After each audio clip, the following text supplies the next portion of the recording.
নমস্কার বন্ধুরা, আরও একটি ভিডিও নিয়ে আমি চলে এলাম তোমাদের সাথে শেয়ার করতে।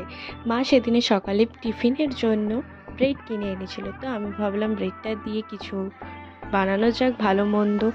এমনিতে দেখবে মানে রুটি ভাত তো সবসময়ই খাওয়া হয়, তো একটু পছন্দ মতো জিনিস খেতে কার না ভালো লাগে।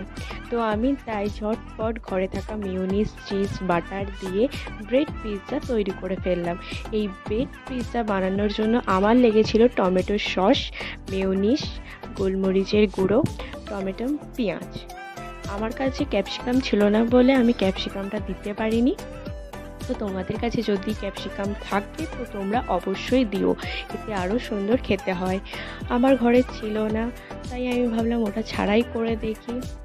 আর ওটা ছাড়া দারুণ খেতে হয়েছিল জিনিসটা। তো তোমাদের এই ভিডিওটা কেমন লাগলো সেটা জানাতে ভুলবে না। অনেক অনেক ধন্যবাদ।